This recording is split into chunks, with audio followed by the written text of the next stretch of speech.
Brought to you by Agilus Diagnostics. Health test की बात आती है तो मैं भरोसा करता हूँ India's largest diagnostics company Agilus diagnostics. खुद को टेस्ट करते रहो। जिग्नेश मेवाणी गुजरात के दलित नेता हैं। आंदोलन से निकलकर राजनीति में जगह बनाई। कांग्रेस की राजनीति करते हुए ऐसे दौर में गुजरात की राजनीति में जगह बनाई जब कांग्रेस की हालत खराब, बहुत खराब स्थिति में है।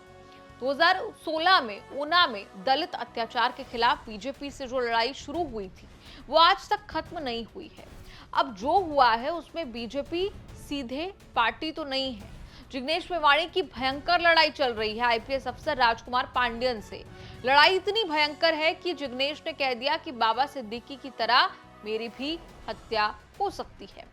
राजकुमार पांड्यन गुजरात में एडीजी SC/ST सेल पोस्ट पर हैं।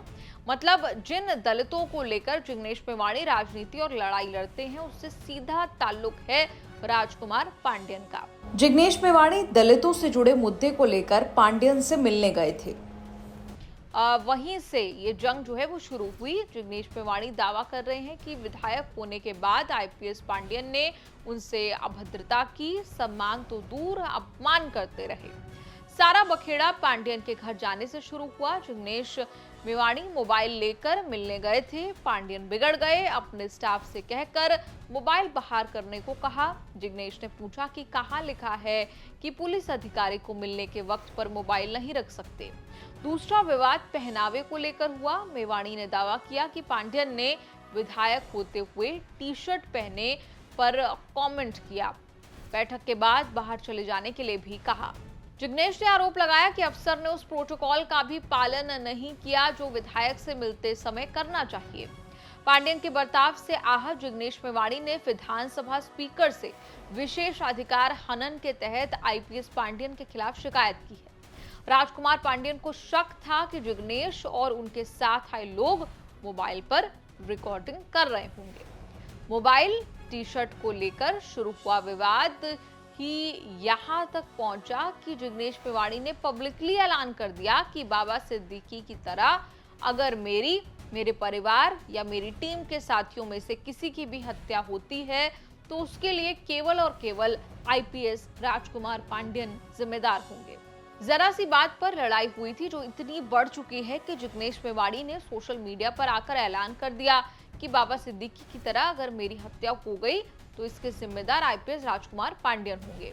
जिग्नेश ने देश के बड़े टीवी चैनल्स, न्यूज़पेपर्स, पीएमओ, गृह मंत्रालय, राहुल गांधी, मल्लिकार्जुन खड़गे समेत बहुत सारे लोगों, मीडिया संगठनों को टैग कर दिया है। सोशल मीडिया पर जिग्नेश मेवाणी पांड्यन का झगड़ा वायरल हो गया। मांग हो रही है कि गृह मंत्रालय को देखना चाहिए कि एक विधायक को आईपीएस से जान से खतरा है। मामला ईगो का लग रहा है लेकिन ये मामला जिग्नेश मेवाणी की जान पर खतरा तक पहुंच गया। जिग्नेश ने राजकुमार पांड्यन की कुंडली खोल दी कि ये अफसर फर्जी एनकाउंटर के मामले में 7 साल जेल होकर आया है। जिग्नेश जिस एनकाउंटर की बात कर रहे हैं वो सोहराबुद्दीन का हुआ था। 2007 में कुछ और आईपीएस के साथ गिरफ्तारी भी हुई थी। बाद में पांड्यन बॉम्बे हाई कोर्ट से बरी हो गए थे।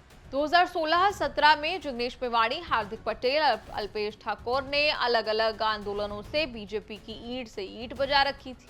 जिग्नेश दलितों की, हार्दिक पाटीदारों की, अल्पेश ओबीसी के लिए आंदोलन चलाया था। 2017 के चुनाव में बीजेपी को डैमेज किया भी लेकिन इतना नहीं कर पाए कि बीजेपी की नींव हिल जाए।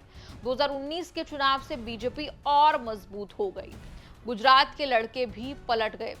हार्दिक पटेल, अल्पेश ठाकोर को बीजेपी ने अपना बना लिया लेकिन जिग्नेश मेवाणी डटे रहे। कांग्रेस के समर्थन से निर्दलीय चुनाव जीते। 2021 में कन्हैया कुमार और जिग्नेश मेवाणी की राहुल गांधी ने एक साथ ज्वाइनिंग कराई थी। अब जिग्नेश मेवाणी गुजरात में राहुल गांधी की बड़ी उम्मीद है।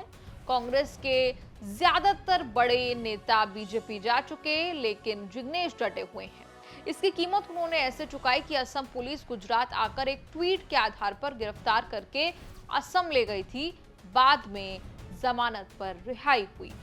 आपका इस पूरी रिपोर्ट पर क्या कुछ कहना है? आप कमेंट्स में लिखकर अपनी राय जरूर दें और देखते रहिए न्यूज़ तक।